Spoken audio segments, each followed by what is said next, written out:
தொடர்ச்சியாக திமுக அரசாங்கம் என் மீது ஒரு 11 வழக்குகளை போட்டு முடக்க நினைத்தது. அதே போல் மீண்டும் ஒரு வழக்கை போட்டு பொய் வழக்கை போட்டு முடக்க நினைத்தது. நீதிமன்றத்தில் எங்களுடைய வாதங்களை எடுத்து வைத்தோம். அப்பட்டமான இது பொய் வழக்கு. இது 14 ஆண்டு கால எங்களுடைய நாம் தமிழர் அரசியலில் நாங்கள் பட்டியலின சமூக மக்களுக்கும் ஒடுக்கப்பட்ட சமூக மக்களுக்காக தான் அரசியல் செய்கிறோம். நான் என்னுடைய வலையொலியில் கிட்டத்தட்ட 1800 காணொலியில் 800 காணொலிகள் ஒடுக்கப்பட்ட சமூக மக்களுடைய வலிகளையும் வேதனைகளையும், குறிப்பாக வேங்கை வயல், மேல்பாதி, சங்கரங்கோயிலுடைய சாதிய பிரச்சனை, நாங்குநேரில் சாதிய பிரச்சனை, இதுக்கெல்லாம் ஆதரவாக நின்று அந்த மக்களுக்கு ஆதரவாக நின்றுக்கிறேன். ஆனால் என்னை SC/ST அப்படிங்கிற ஒரு PCR சட்டத்தில் என்னை முடக்க பார்த்து திமுக அரசு. அது அப்பட்டமான சட்டத்திற்கு புறம்பான வழக்கு.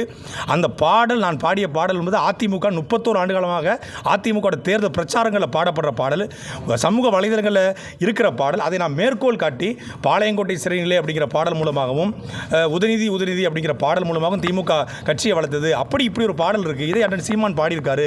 இது அதிமுகவோட பாடலும் மேற்கோள் காட்டி தான் பேசினேன். நான் எந்த சமூகத்தையும் இழிவுபடுத்தி பேசலை. குறிப்பாக அந்த சொல்லப்படுகிற சண்டாளர் என்ற சொல் ஒரு சாதிய சொல், அது இழிவான சொல் என்பது சத்தியமாக எனக்கு தெரியாது.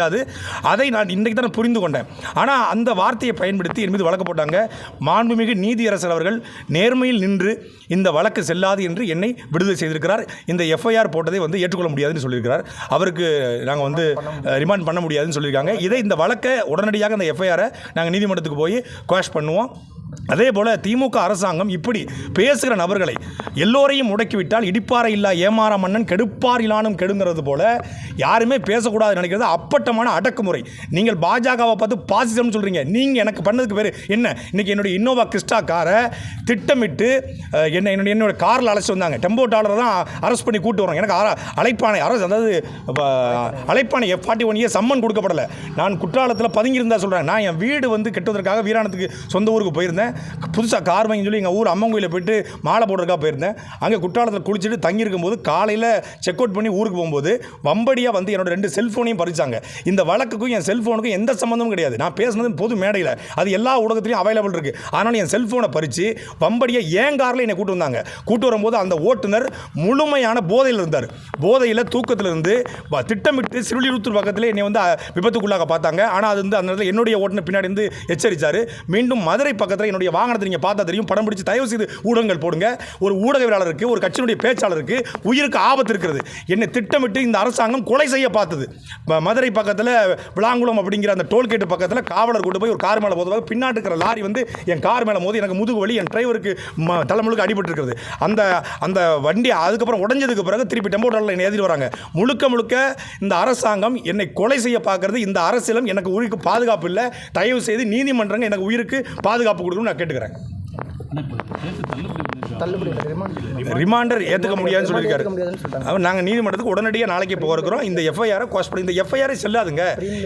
ஏன்னா இந்த FIRல எந்த விதமான எவிடன்ஸும் இல்லை. நான் உங்களுக்கு சொன்னல, இந்த பாட்டு அதிமுக பாட்டு பாடினது ஒரு ஆள், எழுதியது ஒரு ஆள், இசையமைத்தது ஒரு ஆள், யூடியூப்பில் பதிவேற்றது ஒரு ஆள். நான் அதை எடுத்து பேசுகிறேன். அப்படி அண்ணன் சீமான் பாடிக்கிட்டு இருந்தாருன்னு சொல்லி பல்வேறு பாடல்களை சொல்லி ஒரு சர்க்காஸ்டிக்காக சொன்ன ஒழிய கலைஞரவர்களை இழிவுபடுத்தணும், இதன் மூலமாக பட்டியல் சமூகத்தை இழிவுபடுத்தணும்னு சொல்லுவது அப்பட்டமான பொய்.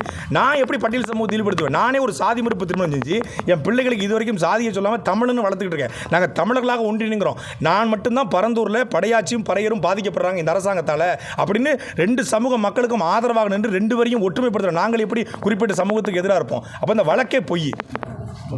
நன்றி.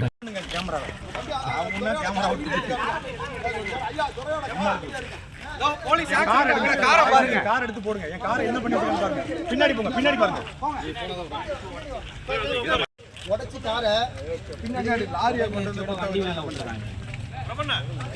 பாருங்க. இதான் காரோட